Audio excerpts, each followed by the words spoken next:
નમસ્કાર, બપોરના 2 વાગી રહ્યા છે. આપ જોઈ રહ્યા છો ગુજરાત ફર્સ્ટ સમાચાર સાથે હું છું માનસી સોની. આજે એક એવા કેસની વાત કરવી છે જે કેસ આંખ ઉઘાડનારો તો છે, પરંતુ પોલીસની કામગીરી સામે સવાલ ઉભો કરનારો પણ કેસ છે. કર્મ, અકર્મ અને વિકર્મમાં કર્મની ગતિ અતિ ગહન છે. કુરુક્ષેત્રના મેદાનમાં ભગવાન શ્રી કૃષ્ણએ કર્મનો સિદ્ધાંત સમજાવતા આ ઉપદેશ અર્જુનને આપ્યો હતો. તે વખતે દ્વાપર યુગ હતો, જો કે વર્તમાન સમયમાં ચાલી રહ્યું છે કળિયુગ. કહેવાય છે ને કે ન્યાય મળવામાં મોડું થાય તો પણ અન્યાય જ ગણાય છે, અને આ જ પીડાથી પીડાઈ રહ્યો છે સુરતનો એ પંડ્યા પરિવાર. 20 વર્ષના દીકરાના મોતને 1 વર્ષ પૂર્ણ થવાને આરે છે. પિતાની આંખના આંસુઓ ન્યાયની આશા રાખતા રાખતા સુકાઈ ગયા છે. જો કે માતાની નમ આંખો આજે પણ હજારો સવાલ એ સિસ્ટમ સામે ઉભા કરે છે, જેને આપણે પોલીસ વિભાગ કહીએ છીએ, જે શાંતિ, સલામતી અને સુરક્ષાની વાતો કરે છે. એ જ પોલીસના પાપે ન્યાય પર કેવી રીતે લાગી રહી છે તરાપ, જોઈએ આ વિશેષ અહેવાલમાં. સવાલ પોલીસ વિભાગ પર ઉઠાવવા પડી રહ્યા છે, કારણ કે પોલીસની કામગીરી પર સવાલો ઉઠે તેવી ઘટના સામે આવી છે. ન્યાય પર તરાપનો સૌથી ચોંકાવનારો કિસ્સો સામે આવ્યો છે.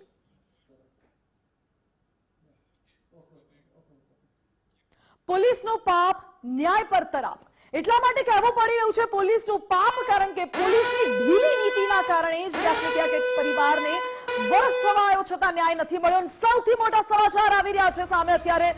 ન્યાય પર તરાપનો સૌથી ચોંકાવનારો કિસ્સો સામે આવ્યો છે, જે આપને બતાવવા જઈ રહ્યા છે અત્યારે. એક એવો કેસ કે જેમાં છેલ્લા 1 વર્ષથી પરિવાર ન્યાય ઝંખી રહ્યો છે. એક એવો કેસ જેમાં ન્યાય કરતા વધુ પીડા બોલી રહી છે. સુરતના કડોદરાની આ ઘટના છે, જ્યાં 1 વર્ષ પહેલા હિટ એન્ડ રનની ઘટના બની હતી. 20 ઓગસ્ટ 2024 નો એ દિવસ, જ્યારે હિમાંશુ પંડ્યા નામનો શખ્સ એ બ્રિજ પરથી પસાર થઈ રહ્યો હતો. ટ્રક ચાલક આવે છે, હિમાંશુ પંડ્યાને ટક્કર મારે છે. એક્ટિવા લઈને જઈ રહ્યો હતો હિમાંશુ પંડ્યા, અને તેનું મોત થઈ જાય છે. માત્ર 20 વર્ષનો આશાસ્પદ યુવાન ટ્રકની ટક્કરનો ભોગ બને છે.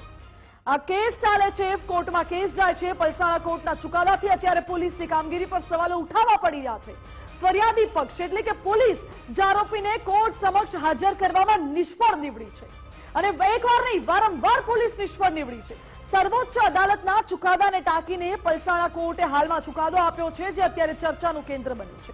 12 જુલાઈએ પલસાણા કોર્ટે આ ચુકાદો આપ્યો હતો, અને કારણ હતું આરોપી જાન મોહમ્મદ. આરોપીનું નામ છે જાન મોહમ્મદ. તેને હાજર કરવામાં પોલીસને નિષ્ફળતા મળી રહી છે. એક કારણ, ફરિયાદી પક્ષ એટલે કે પોલીસ આરોપી જાન મોહમ્મદને કોર્ટમાં લાવી નથી શકી. ટ્રક ચાલક જાન મોહમ્મદની પહેલા તો ધરપકડ કરવામાં આવી હતી 1 વર્ષ અગાઉ, જ્યારે હિટ એન્ડ રનની ઘટના બની. પોલીસે આરોપીની ધરપકડ કરી, કેસ કોર્ટમાં ગયો. કડોદરા જીઆઈડીસી પોલીસે ધરપકડ કર્યા બાદ જામીન પર મુક્ત થયો હતો આ આરોપી, અને ત્યારબાદ કોર્ટમાં મુદત પર મુદત પડતી રહી, અને આરોપી ગેરહાજર થતો રહ્યો. પોલીસ પણ નિષ્ફળ રહી આરોપીને કોર્ટમાં ફરી હાજર કરાવવા માટે. આ કેસ પલસાણા કોર્ટના બોર્ડમાં આવતા જ આરોપી સતત ગેરહાજર રહેતા આરોપીને હાજર કરવામાં પોલીસ રીતસરની અહીં નિષ્ફળ નીવડી રહી છે. આરોપીને કોર્ટ સમક્ષ હાજર ન કરી શકતા કોર્ટે અંતિમ ચુકાદો આપ્યો. પીડિત પરિવાર છેલ્લા 1 વર્ષથી ન્યાય માંગી રહ્યું છે. જાન મોહમ્મદ બહાર જામીન પર મુક્ત છે, જલસા કરે છે, અને પંડ્યા પરિવાર ન્યાય ઝંખે છે. આ દ્રશ્યો તેના આપને બતાવી દઈએ. પહેલા જે દ્રશ્ય આપ જોઈ રહ્યા છો એ વ્હાઇટ એક્ટિવા આપને દેખાડી રહ્યા છે, જે 1 વર્ષ અગાઉ હિમાંશુ પંડ્યા એ બ્રિજ પરથી પસાર થઈ રહ્યો હતો, અને ટ્રક ચાલક તેને ટક્કર મારે છે. જાન મોહમ્મદ નામનો એક ટ્રક ચાલક હતો, જે ટ્રક ચલાવી રહ્યો હતો, ટક્કર મારે છે. હિટ એન્ડ રનના કેસમાં હિમાંશુ પંડ્યા નામના 20 વર્ષના આશાસ્પદ યુવાનનું મૃત્યુ થઈ જાય છે. માર્ગ પણ આપને દેખાડી રહ્યા છે, એક્ટિવા પણ એ છે, માર્ગ પણ એ છે, અને તસવીર સ્વર્ગીય હિમાંશુ પંડ્યાની, જે પરિવાર હજુ 1 વર્ષ થવા બાદ પણ ન્યાય માંગે છે. આ કેસને 1 વર્ષ થવામાં માત્ર 17 દિવસ બાકી રહ્યા છે, અને પરિવાર હજુ પણ ન્યાય માંગે છે. એક વર્ષ સુધી જો પરિવારને ન્યાય ન મળી શકે, જો એ ટ્રક ચાલકને પોલીસ પકડી ન શકે, જો ટ્રક ચાલકને કોર્ટમાં હાજર ન કરી શકે, તો સવાલ અત્યારે એ પોલીસની કામગીરી પર ઉઠી રહ્યા છે સાહેબ, કારણ કે પોલીસની જવાબદારી છે રાજ્યના નાગરિકોની સલામતીની, રાજ્યના નાગરિકોની સુરક્ષાની, રાજ્યના નાગરિકોને ન્યાય મળે, એ જવાબદારી પોલીસની હોય છે. અને પોલીસ શું કરી રહી છે? વર્ષ 2024માં ચલથાણ રેલવે ઓવરબ્રિજ ઉપર અકસ્માતની ઘટનામાં કામરેજ ખાતે રહેતા પંડ્યા પરિવારના હિમાંશુ પંડ્યા નામના યુવાનનું કરુણ મોત થયું હતું અને અકસ્માતની આ ઘટનામાં 1 વર્ષ બાદ નામદાર કોર્ટ દ્વારા ચુકાદો તો આપવામાં આવ્યો, પરંતુ પરિવાર હજી પણ આ કેસની અંદર ન્યાય માટે ઝંખી રહ્યું છે।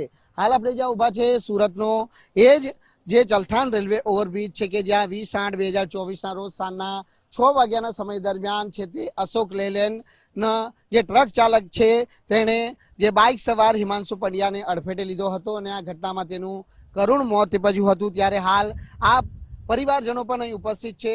આ તે જ વ્યક્તિ છે મયુર ભીખાભાઈ દવે કે જ્યાં સંબંધમાં હિમાંશુ પંડ્યા તેમનો સાળો થઈ રહ્યો હતો અને હાલ જ્યારે કોર્ટ દ્વારા ચુકાદો આપવામાં આવ્યો છે તેમાં નોંધવામાં આવ્યું છે કે ફરિયાદ પક્ષ જે આરોપીને પકડી કોર્ટ સમક્ષ લાવવામાં નિષ્ફળ નીવડ્યું છે। એટલે સીધી લીટીએ વાત કરવામાં આવે તો પોલીસ છે તે આરોપી સુધી પહોંચી શકી નથી। જે તે સમયે આ ઘટના બની ત્યારે જે ટ્રક ચાલકની પોલીસ તરફથી હાલ ધરપકડ કરવામાં આવી હતી, ત્યારે ધરપકડ બાદ જ્યારે આ કેસ બોર્ડ પર આવ્યો ત્યારે બોર્ડ પર આવ્યા બાદ જે કોર્ટ મુદ્દતે આરોપીએ હાજર થવાનું હતું તે બાદ આરોપી સતત ગેરહાજર રહેતો હતો અને તેના કારણે જ્યારે કોર્ટની અંદર કેસ ચાલવા પર આવ્યો ત્યારે સતત આરોપીની ગેરહાજરીના કારણે અંતે કોર્ટે એ નોંધ્યું કે આરોપીની સતત ગેરહાજરી અને જે પોલીસ આરોપીને પકડી કોર્ટ સમક્ષ હાજર નથી કરી શકી ત્યારે અન્ય પક્ષકારોને અંતરાય ન થાય તે માટે કોર્ટે અંતે આ નિર્ણય લેવો પડ્યો અને આ કેસની અંદર જે આરોપીને જે નિર્દોષ જાહેર કરી કેસનો નિકાલ કરવામાં આવ્યો છે। પરંતુ પરિવાર આજે જ્યારે ન્યાય માટે ઝંખી રહ્યું છે કે જે પરિવારે પોતાનો વાલસો દીકરો ગુમાવ્યો છે, હિમાંશુ પંડ્યાનું જ્યારે અકસ્માતની આ ઘટનામાં મોત થયું હતું ત્યારે આ મોત માટે જવાબદાર ટ્રકનો ચાલક જે મૂળ હરિયાણા પંજાબનો રહેવાસી છે તે આરોપીને ધરપકડ કરવામાં પોલીસ સદંતર નિષ્ફળ નીવડી છે। પરંતુ પોલીસે પોતાના સ્વ બચાવમાં એમ જણાવ્યું છે કે કોર્ટ દ્વારા જે ચુકાદો આપવામાં આવ્યો છે તેનો પોલીસ સંપૂર્ણ અભ્યાસ કરશે, પરિવારને ન્યાય મળી રહે તે માટે પણ પ્રયત્ન કરવામાં આવશે। આરોપીની ધરપકડ થાય તે માટે પોલીસ હવે ફરી આ માટે છે તે અપીલમાં જશે, જે માટે જિલ્લા પોલીસનું પણ એક નિવેદન સામે આવ્યું છે કે ડીવાયએસપીને આ માટે આદેશ આપી દેવામાં આવ્યા છે અપીલ માટેના। સાથે જે તારણ આપવામાં આવ્યું છે કે ફરિયાદ પક્ષ આરોપીને કોર્ટ સમક્ષ હાજર કરવામાં નિષ્ફળ નીવડ્યું છે તેનો પણ સંપૂર્ણ રીતે જિલ્લા પોલીસ તરફથી અભ્યાસ કરવામાં આવશે। તો આ સાથે જ જે કડોદરા જીઆઈડીસી પોલીસ મથકના પીઆઈ બીડી શાહ છે તેમનું પણ નિવેદન આવ્યું છે કે ભાગ્ય કદાચ પોલીસને સમન્સ ન મળ્યું હોય અને પોલીસ આરોપી સુધી ન પહોંચ્યું હોય એવું પણ બની શકે છે, પરંતુ આ વાત ગળે ઉતરે તેમ નથી। જોવાનું એ રહે છે કે જિલ્લા પોલીસ આ પરિવારને ન્યાય અપાવે છે કે કેમ। કેમેરામેન દેવ અંગરાણા સાથે રાકેશ બ્રહ્મભટ્ટ, ગુજરાત ફર્સ્ટ, સુરત। તો કોર્ટનો આ ચુકાદો ચર્ચામાં કેમ આવ્યો છે એ પણ આપને બતાવી દઈએ। કોર્ટે જે આખું લખ્યું છે આપને ટાંકીને બતાવીએ। ફરિયાદ પક્ષ એટલે કે પોલીસ જે આરોપીને અદાલત સમક્ષ હાજર કરવામાં સફળ નીવડી નથી એ કોર્ટે ટાંક્યું છે અને કોર્ટે કહ્યું છે કે પોલીસ આરોપીને હાજર નથી કરી શકી અને નજીકના ભવિષ્યમાં પણ આરોપી મળી આવે તેવી કોઈ શક્યતા જણાઈ આવતી નથી અને એટલા જ માટે હાલમાં આ જે કેસ છે એ કેસને ફેઝલ કરવામાં આવ્યો છે। ફેઝલનો અર્થ એ થાય છે કે આ કેસને અત્યારે સાઈડ પર મૂકવામાં આવ્યો છે અને આગામી સમયમાં પણ જો પોલીસ આરોપીને હાજર ન કરી શકે તો આ કેસ કદાચ ક્લોઝ પણ થઈ શકે છે। પરિવાર છેલ્લા 1 વર્ષથી ન્યાય ઝંખી રહ્યું છે। પરિવારની વેદના કેમેરા સમક્ષ દેખાઈ। શું કહ્યું પરિવારે એ પણ સાંભળો। કડોદરા જીઆઈડીસી પોલીસ સ્ટેશન હદ વિસ્તારમાં 1 વર્ષ અગાઉ થયેલી અકસ્માતની ઘટનામાં એક પરિવારે પોતાનો વાલસેયો દીકરો ગુમાવ્યો હતો, પરંતુ આ પરિવાર આજે પણ ન્યાય માટે ઝંખી રહ્યો છે। હાલ પરિવારના સભ્યો આપણી જોડે ઉપસ્થિત છે, સીધી તેમના જોડે વાત કરવાનો પ્રયત્ન કરીશું કારણ કે હાલ પણ તેઓ ન્યાય માટે ઝંખી રહ્યા છે। આપનું નામ જણાવો। મયુર દવે। 1 વર્ષ દિવસ પહેલાં 20/8/2024ના રોજ મારા શાળાનું ચલથાણ રેલવે સ્ટેશનના બ્રિજ ઉપર અકસ્માત થયો હતો। તો એ અકસ્માતના પગલે અમે એફઆઈઆર નોંધાવી હતી કડોદરા જીઆઈડીસી પોલીસ સ્ટેશનમાં અને ત્યાંથી ચાર્જશીટ ને એવું બધું દાખલ કરી અમને કહેવામાં આવ્યું હતું કે અમે કોર્ટમાં સબમિટ કરી દઈશું। એટલે અમે ત્યારે કોર્ટમાં પછી કે તમારે ત્યાં પૂછપરછ કરવાની રહેશે એટલે અમે ત્યાં બધી કોર્ટમાં પૂછપરછ કરવા જ્યારે હમણાં હું 15 દિવસ પહેલાં જ્યારે કોર્ટમાં પૂછપરછ કરવા ગયો ત્યારે મને ખબર પડી કે આ કેસનો નિકાલ કરી દેવામાં આવ્યો છે. એટલે પછી મેં ત્યાંના વકીલ જોડે વાત કરી તો એમણે કીધું કે તમારા કેસમાં નિકાલ કરી દીધો છે અને આરોપીને નિર્દોષ જાહેર કરી દીધો છે. પોલીસ સ્ટેશનનો સંપર્ક કરવાનો પ્રયત્ન કર્યો આપ? પોલીસ સ્ટેશનનો સંપર્ક મેં ઘણા ટાઈમ પહેલાં 1 વખત 2 વખત એમ બી કરેલો છે અને રિસેન્ટલી બી હમણાં 2 દિવસ પહેલાં વાત થઈ હતી તો ત્યારે ત્યાંના પોલીસ જે સાહેબ છે એમણે બી મને એવું કીધું કે મને કોઈ સમન્સ મળેલું નથી. બિલકુલ, આ મૂળ ફરિયાદી છે મયુરભાઈ ભીખાભાઈ દવે, જેઓ આ કેસની અંદર જાતે ફરિયાદી હતા. ત્યારે જે હિમાંશુ પંડ્યાના જે માતાશ્રી છે એ પણ ઉપસ્થિત છે. જી બેન, શું કહેશો, હજી સુધી દીકરાને લઈને ન્યાય મળ્યો છે કે કેમ? હવે શું આશા? વરસ દિવસ થયું હજી અમને કાંઈ ન્યાય મળ્યો નથી અને અમે જાણવા ગયા ત્યારે ખબર પડી કે અમારો કેસ તો બંધ થઈ ગયો છે. તો અમે આ સરકારો પાસે અને કાનૂન પાસે ન્યાયની અપીલ કરીએ છીએ. અમને ન્યાય આપો, અમારે ન્યાય જોઈએ છીએ. અમારો એકનો એક દીકરો ખોઈને બેઠા છીએ. અમને હજી ન્યાય નથી મળ્યો, અમને ન્યાય આપો બસ. બિલકુલ, માતાના આંખોમાંથી આંસુ સરી રહ્યા છે, કારણ કે એક દીકરો છે તે પરિવારે ગુમાવ્યો છે. ત્યારે સ્વાભાવિક છે કે દીકરાના મોતને લઈને પરિવારમાં શોકની લાગણી હજી પણ જોવા મળી રહી છે. એક તરફ ન્યાય માટે પરિવાર ઝંખી રહ્યું છે. હાલ પિતાશ્રી પણ ઉપસ્થિત છે. આમાં કેસ કર્યો છે, કેસનો કાંઈ ન્યાય મળતો નથી, તો અમે શું કરીએ? શું કહેશો? ન્યાય જોઈ ભાઈ, અમારે મારા દીકરાનો કેસ કર્યો છે, એનો કાંઈ જ ખુલાસો આવ્યો નથી, કેસ બંધ થઈ ગયો. હાલ પોલીસ અને ન્યાય પ્રણાલિકા પાસે એક જ આશા અને અપેક્ષાઓ છે તે પરિવારની જોડાયેલી છે કે જે આ કેસની અંદર આરોપી છે તેની ધરપકડ થાય અને પરિવારને અને જે મૃતક જે વારસોયા દીકરાને ન્યાય મળી રહે. કેમેરામેન દેવગ્રાણા સાથે રાકેશ બ્રહ્મભટ્ટ, ગુજરાત ફર્સ્ટ, સુરત. આ સુધે મારી સાથે ન્યૂઝરૂમથી સંવાદદાતા કલ્પિન જોડાઈ ગયા છે. કલ્પિન, પોલીસ પાસે આટલી ટેકનોલોજી હોવા છતાં અહીં પોલીસની નિષ્ફળતા કરતા વધારે પોલીસની જાણી જોઈને કરેલી બેદરકારી જણાઈ આવે છે આ કેસમાં. બિલકુલ, ખાસ કરીને માનસી, આ આખો ઘટનાક્રમ છે તે 20 ઓગસ્ટ 2024ના દિવસે સુરતના ગ્રામ્ય વિસ્તારની અંદર એક કમકમાટી ભર્યો અકસ્માત થાય છે, જેમાં 20 વર્ષીય આશાસ્પદ યુવક હિમાંશુ પંડ્યાનું મોત થાય છે. ત્યારબાદ તેમના પરિવાર દ્વારા આખા સમગ્ર કેસને લઈને પોલીસ ફરિયાદ કરવામાં આવે છે. પોલીસ દ્વારા કોર્ટની અંદર ચાર્જશીટ પણ કરવામાં આવે છે. તે પહેલા આરોપીની ધરપકડ પણ કરી લેવામાં આવે છે. જે ટ્રક ચાલક હતો તેની ધરપકડ પણ કરી લેવામાં આવી.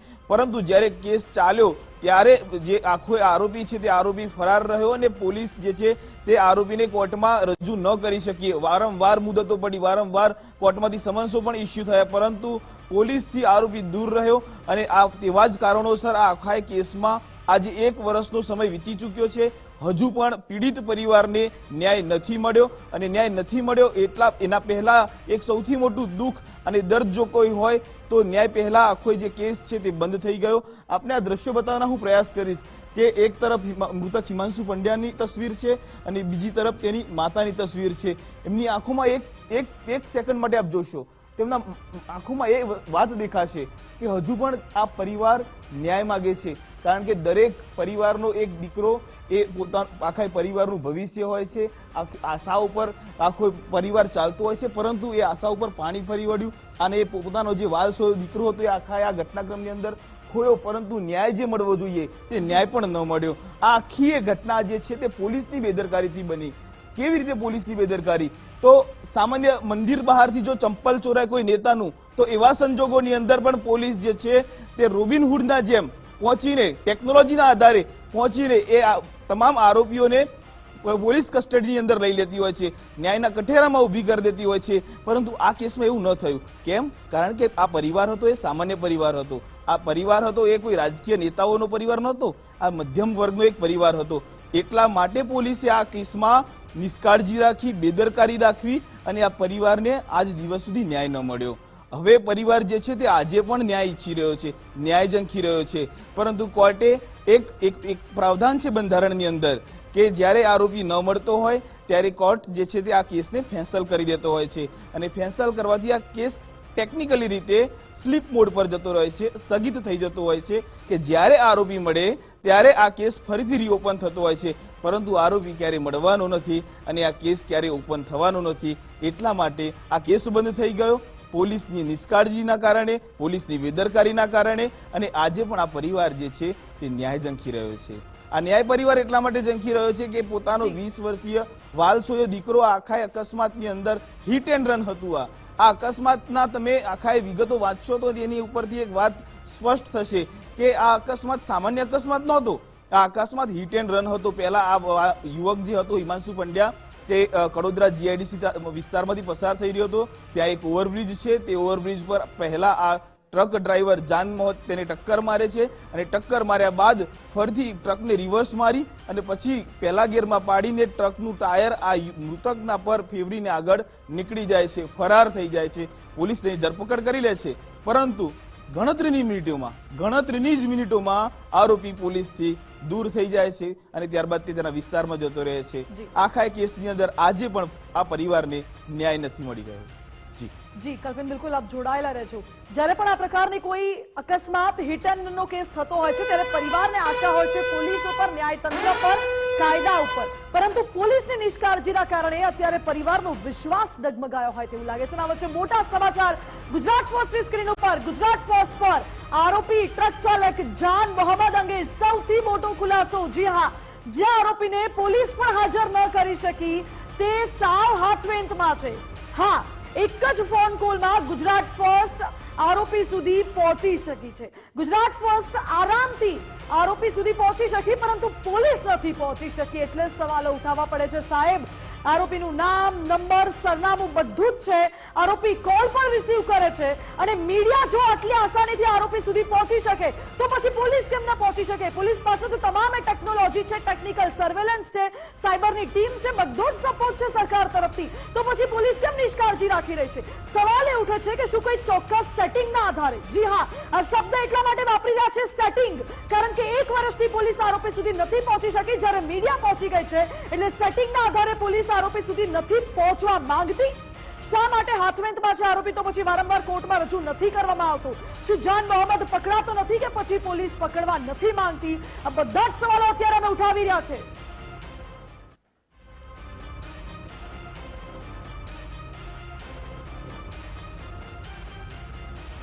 હવે જ્યારે મીડિયા આરોપીને કોલ કરે છે અને આરોપી વાત પણ કરે છે, આરોપીનું નામ, નંબર, સરનામું બધું છે, કેવી રીતે ગુજરાત ફર્સ્ટની ટીમ આરોપી સુધી પહોંચી પરંતુ પોલીસ ન પહોંચી શકી એનો પુરાવો પણ આપને આપીએ. मोहम्मद भाई, हेलो, हाँ जी, अस्सलाम वालेकुम. वालेकुम सलाम व रहमतुल्लाहि व बरकातहू. अरे मोहम्मद भाई, पहचाना क्या? जी पहचाना क्या? नहीं किशन भाई, बात करो. अरे कंपनी में अभी वो ड्राइवर का जगह निकला है, आपको करना है क्या ज्वाइन? कौन सा कंपनी में जनाब?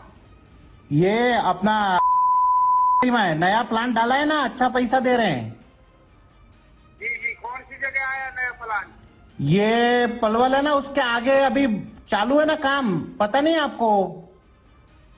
जी जी जी जी जी तो ज्वाइन करना है आपको? जी यस शर्मा जी. तो आपका नंबर दे रहा हूँ, वहाँ पे वो बात करेंगे आपसे. जी जी, बाकी खैरियत सब? हाँ जी खैरियत है, आप सुनाओ. बस. તો આ તમે જોયું, જ્યારે ગુજરાત ફર્સ્ટની ટીમે આરોપીને કોલ કર્યો, આરોપી બરાબર રીતે વાત કરી રહ્યો છે. આરોપી એવું પણ કહે છે કે હા, હું મજામાં છું, બધું જ બરાબર છે, તમે કેમ છો? એટલે જો અગર આરોપી આટલું બિંદાસ, આટલું બેફામ પડે, આટલો રાજીનો રેડ થઈને આવી સારી સારી વાતો કરી શકતો હોય તો પછી આરોપીને કેમ ન ડર રહે પોલીસનો? અને પોલીસ કેમ નથી પહોંચી શકતી એ પણ સવાલ છે. કોઈ ચોક્કસ સેટિંગના આક્ષેપો તો થઈ જ રહ્યા છે પોલીસ ઉપર, પરંતુ કેમ હજુ સુધી પોલીસ આરોપીને છાવરી રહી છે? કોના આશીર્વાદ છે? એ બધા સવાલો પણ આજે ઉઠાવવા પડી રહ્યા છે. કલ્પિન જોડાયેલા છે મારી સાથે. કલ્પિન, મીડિયા કર્મી તરીકે જો અગર આપણે પહોંચી શકતા હોય આરોપી સુધી તો પોલીસ પાસે તો તમામ પ્રકારનું ટેકનિકલ સર્વેલન્સ છે, ટેકનોલોજી છે, સરકાર તમામ મદદ પણ કરે છે, તો પછી કેમ પોલીસ જાણી જોઈને આરોપીને છાવરે છે? અલબત્ત માનસી, આખા કેસની અંદર આ એક પ્રતિષ્ઠિત મીડિયા તરીકે, એક જાગૃત મીડિયા તરીકે આપણે માત્ર 2 જ મિનિટમાં ગુજરાતના અમદાવાદથી લઈને હરિયાણા સુધી આરોપીના સુધી પહોંચી ગયા. પરંતુ આ પોલીસ, ગુજરાતની જે પોલીસ છે, જે વાહવાહી લૂંટવામાં અગ્રેસર રહે છે, પરંતુ આવા જે આરોપીઓ છે, જે ફરાર રહે છે, તેવા આરોપીઓ તેમના હાથમાં નથી આવતા. આરોપીઓ એમનાથી દૂર રહે છે અને કોર્ટમાં તેઓ રિપોર્ટ કરે છે કે અમને આરોપી નથી મળતો. આ આખા ઓપરેશનની અંદર આ આખી વિગતો જે છે આપ જોવો છો જે ટીવી સ્ક્રીન પર, તેમાં આ આરોપી જાન મોહમ્મદ છે તે હાલ હરિયાણામાં ઉપલબ્ધ છે, હરિયાણામાં જ રહે છે, તેનું એડ્રેસ પણ તે જ એડ્રેસ પર તે હાલ નિવાસ કરે છે, તેનું આધાર કાર્ડ નંબર પણ છે, તેનો મોબાઈલ નંબર પણ ઉપલબ્ધ છે. પરંતુ પોલીસની કોઈક સેટિંગ હશે, પોલીસને પાસે કોઈક દબાણ હશે, દબાણ તો હું કદાચ નહીં કહું, પરંતુ ક્યાંક સેટિંગ હશે એવું ચોક્કસ કહીશ. કારણ કે જો પોલીસે કામ કરવું હોય તો આવા નિષ્કાળજીભરી કામગીરી પોલીસ ક્યારે ન કરે. પોલીસ ચોક્કસ કોઈક સેટિંગના આધારે જ આ આરોપીને હાલ ફરાર રાખ્યો છે, ઈરાદાપૂર્વક દૂર રાખ્યો છે અને ઈરાદાપૂર્વક કોર્ટમાં એને રજૂ નથી કરવામાં આવ્યો. જો આ આરોપીને કોર્ટમાં પોલીસે રજૂ કર્યો હોત તો કદાચ આજે સ્થિતિ કંઈક અલગ હોત, ટ્રાયલ ચાલી હોત અને આરોપીને સજા પણ થઈ હોત. પરંતુ આજે દુર્ભાગ્ય આપણું એ છે કે આજે આપણી પોલીસ, જે પોલીસ વાહવાહી આખાય, ગઈકાલે જ એક જાહેર કાર્યક્રમ થયો જેમાં રાજ્યભરના તમામ ઉચ્ચ અધિકારીઓને મેડલ અને એનાયત કરવામાં આવ્યા, પરંતુ આ પોલીસને જે છે તે હજુ પણ આ ખાખી જે પહેરી છે ને એ ખાખી એમને એમ નથી મળતી. આ ખાખી આ ગુજરાતીઓની શાન છે. ગુજરાતીઓના પરસેવાની કમાણીના આધારે આ ખાખી પહેરવાનું સૌભાગ્ય મળે છે, પરંતુ એ ખાખીની કિંમત એ અધિકારીઓને સમજાતી કદાચ નથી. કારણ કે ત્યારે સમજાશે કે જ્યારે પોતાના જ પરિવારનો યુવાન, પોતાનો જ દીકરો, પોતાની જ દીકરી કે કોઈ પરિવારજન આવી રીતે જ્યારે અકસ્માતમાં મરશે ને, મોતને ભેટશે ને, ત્યારે એ વાત સમજાશે, ત્યારે એ પીડા સમજાશે. પરંતુ હજુ પણ આ પોલીસ જે છે તે પોતાની નિષ્કાળજી કે બેદરકારી એક પણ શબ્દ કોર્ટમાં કહેતી નથી કે અમને આરોપી નથી મળતો. આરોપી નથી મળતો એવું નથી, આરોપીને અમને દૂર નથી, આરોપીને તેઓ દૂર રાખી રહ્યા છે, ઈરાદાપૂર્વક દૂર રાખવામાં આવી રહ્યો છે. કોઈક એવું સેટિંગ છે, કોઈક એવું રાજકીય સેટિંગ છે, કોઈક એવું આર્થિક સેટિંગ છે, તેના જ કારણે આ પોલીસ જે છે, સુરત ગ્રામ્યની પોલીસ, જે આરોપીને હાલ કોર્ટથી અને ન્યાયતંત્રથી દૂર રાખી રહી છે. ન્યાયતંત્ર ઉપર લોકોનો ભરોસો અકબંધ રહેવો જોઈએ, એવું કામ પોલીસે કરવું જોઈએ. આજે દરેક વ્યક્તિને અપેક્ષા એ હોય કે જ્યારે કોઈ પણ વ્યક્તિ પાસે અન્યાય થાય તો પહેલા એ પોલીસને યાદ કરશે કે મને પોલીસ ન્યાય અપાવશે. પોલીસ પાસેથી જ્યારે ન્યાયની અપેક્ષા પૂર્ણ થાય ત્યારે એ વ્યક્તિ કોર્ટમાં જશે, ત્યારે તેને ન્યાયતંત્ર પર ભરોસો હોય કે મને ન્યાયતંત્રમાંથી ન્યાય મળશે. પરંતુ બંને જગ્યાએથી જે સ્થિતિ છે તે ખરાબનો અનુભવ આખો આ પંડ્યા પરિવારને થયો છે. સૌથી પહેલી જો કોઈ બેદરકારી હોય, સૌથી નિષ્કાળજી હોય કે પછી આ સેટિંગબાજ પોલીસની વાત હોય તો તેમાં સુરતની આ ગ્રામ્ય પોલીસ છે તેમની જબરજસ્ત અને ભયંકર બેદરકારી છે. કારણ કે ગુજરાત ફર્સ્ટ જે છે તે આરોપી સુધી પહોંચી શક્યું, પરંતુ આપણી આ જાબાઝ પોલીસ જે છે કે મોટા કાર્યવાહીના બણગા મૂકે છે, વાર તહેવારે સિંગમ બની રીલ બનાવે છે, એ પોલીસ આજ દિવસ સુધી આ આરોપીને પકડવામાં માનતી નથી કે પકડવા માટે ઈચ્છતી પણ નથી. કદાચ 1 મિનિટ માટે પોતાના પરિવારનો વ્યક્તિ ખોયો હોય એવું અનુભવ્યું હોત ને તો પણ આ આરોપી આજે હરિયાણામાં જલસા ન કરતો હોત. આ પંડ્યા પરિવાર જે પીડાનો સામનો ન કરતો હોત, એ પંડ્યા પરિવારને ન્યાય પણ મળ્યો હોત ને આરોપી જેલના સળિયા પાછળ સડતો હોત અને ન્યાયતંત્ર પર લોકોનો ભરોસો અકબંધ રહેતો. પરંતુ આજે પણ આ પોલીસ જે છે તે પોલીસની છાપ પોલીસ બગાડી રહી છે. પોલીસની છાપ સુધારવામાં પોલીસને ખુદને પણ કોઈ રસ ન હોય તેવું હાલ લાગી રહ્યું છે. જી કલ્પિન, બિલકુલ, કારણ કે ન્યાયતંત્ર પર લોકોનો ભરોસો હવે ડગમગાવા લાગ્યો છે આ પોલીસની કામગીરીના કારણે. અને આ બાબતે કાયદા નિષ્ણાંત શું કહે છે એ પણ તમને સંભળાવીએ. કોર્ટની સમક્ષ જ્યારે કોઈ પણ ખટલો ચાલતો હોય ત્યારે પ્રોસિક્યુશનની જવાબદારી છે, એટલે કે સરકારની જવાબદારી છે કે જે તે વ્યક્તિ જે આરોપી છે એને કોર્ટ સમક્ષ રજૂ કરવા માટે જ્યારે જામીન મળે છે ત્યારે જામીનદારને પણ તલબ કરવામાં આવે છે, એમની પર નોટિસ કાઢવામાં આવે છે, એમના પૈસા ભરવામાં આવે છે, અથવા એને એબ્સ્કોન્ડિંગ માટેના પ્રોસિજર કરવામાં આવે છે અને એને પકડવા માટેની પ્રયત્ન કરવામાં આવે. છતાં પણ કોઈ પણ કારણસર જો સરકાર એટલે કે પોલીસ એને પકડી નથી શકતી તો પ્રોસિક્યુશન જે ડિપાર્ટમેન્ટ છે એ જ્યારે આરોપીને કોર્ટમાં ખટલો ચલાવવા માટે ન લાવી શકે ત્યારે જ્યુડિશિયલ મેજિસ્ટ્રેટ ફર્સ્ટ ક્લાસ અથવા જે પણ ટ્રાયલ કોર્ટ હોય, સેશન્સ કોર્ટ હશે છે, તેને BNSમાં 281માં અને પહેલામાં પણ 279માં જ્યારે જૂનું હતું એની અંદર એક સત્તા આપવામાં આવેલી છે કે જેની અંદર આરોપી ન મળી આવતો હોય તો એને એ કેસ પૂર્ણ કરવામાં આવે છે. કારણ કે કેસ ઘણીવાર બોર્ડ ઉપર લાવીને એનો કોઈ અંત જ ન હોય. જ્યારે આરોપી જ નથી મળી રહ્યો તો આગળ પ્રોસિક્યુટર એનું આગળ કેસ ચલાવી શકે એમ જ નથી તો આ કેસને પેન્ડિંગ રાખવાનો કોઈ મતલબ નથી. તો અમુક ટાઈમ પછી જ્યારે આવી રીતે થાય તેની પ્રોસિજર કરી એના પ્રોપર બજાવવા માટે અથવા એને હાજર કરવા માટેની જેટલી પણ અલગ અલગ પ્રક્રિયાઓ છે કે એની નોટિસ આપવી પડે, છાપામાં આપવું પડે અથવા સરકારને જવાબ તલબ કરવું પડે, એસપી લેવલ સુધી એની રિપોર્ટ થાય, આ બધું તમામ જ્યારે પ્રક્રિયા થઈ જાય ત્યારબાદ જ્યુડિશિયલ મેજિસ્ટ્રેટ ફર્સ્ટ ક્લાસ અથવા સેશન જે બી ટ્રાયલ કોર્ટ હોય એની પાસે એ સત્તા છે કાયદા દ્વારા કે એ કેસ બંધ કરી શકે, એટલે કે આને ફેસલ કરી શકે અને એની અંદર એક એક્વિટલ મળ્યું હોય એ પ્રમાણે આરોપી કહી શકાય. ભવિષ્યમાં જો આરોપી મળી જાય કે એની થાય તો એક્વિટલ અપીલની જેમ અને અપીલ કરી અને આ કેસ ફરીથી પણ ચાલુ કરી શકે. આ એક એક્વિટલ અપીલ બરાબર જ કહી શકાય. જો આની અંદર જે આપવામાં આવે છે એને એક એક્વિટલ આપવામાં આવ્યું કહી શકાય કે વ્યક્તિને, એટલે કે એને નિર્દોષ પુરાવાના અભાવના કારણે અથવા તેની સામે ખટલો ન ચાલી શકવાના કારણે એને છોડી મૂકવામાં આવ્યો એવું કહી શકાય. એટલે કે એને એક જાતનું એક્વિટલ આપવામાં આવ્યું છે. તો આને એક્વિટલ અપીલની જેમ જ ગણીને આગળ એની ઉપર કોઈ પણ કાર્યવાહી કરવી હોય તો પ્રોસિક્યુટર એ વ્યક્તિને આગળ કેસ ચલાવી શકે છે અને સરકાર એ આગળ જઈ શકે. આખો કેસ તમે જોયું, એ માતાનું આક્રંદ, પિતાના આંસુ, પરિવારની વેદના. શું એટલા માટે પોલીસ કાર્યવાહી નથી કરતી કે આ સામાન્ય પરિવાર છે? આની જગ્યાએ જો આ જ પરિવારનો કોઈ રાજકીય ઘરોબો હોત કે પછી રાજકીય ઓળખાણ હોત કે પછી કોઈ રાજકીય નેતાનો પુત્ર હોત તો શું પોલીસ દોડતી ના થાત? તો પછી સામાન્ય નાગરિકો સાથે જ્યારે આવું થાય છે, હિટ એન્ડ રનનો ભોગ બને છે, તો પછી પોલીસ કેમ કામગીરી નથી કરતી? કેમ આરોપીને છાવરવામાં આવી રહ્યું છે? અને શું પોલીસ જાણી જોઈને આરોપીને બચાવી રહી છે? સેટિંગ થઈ ગયું છે 1 વર્ષની અંદર, જે નોટો છે, નોટોનો વહીવટ થઈ ગયો છે. આ બધા સવાલો આજે ઉઠાવવા પડી રહ્યા છે, ગુજરાત પોલીસ ઉપર ઉઠાવવા પડી રહ્યા છે. અને આ શરમજનક બાબત છે કે પોલીસ ઉપર આજે આવા સવાલો મીડિયા તરીકે અમારે ઉઠાવવા પડે છે, કારણ કે પોલીસ કામગીરી નથી કરતી, એ દેખાઈ આવે છે અને પછી કોર્ટે આવો ચુકાદો આપવો પડે છે. શું પોલીસ કાર્યવાહી કરશે આ કેસમાં? શું આ પરિવારને ન્યાય મળશે? આ સવાલ સાથે જ આ બુલેટિનમાં અત્યારે બસ આટલું જ. વધુ સમાચાર માટે આપ જોતા રહો ગુજરાત.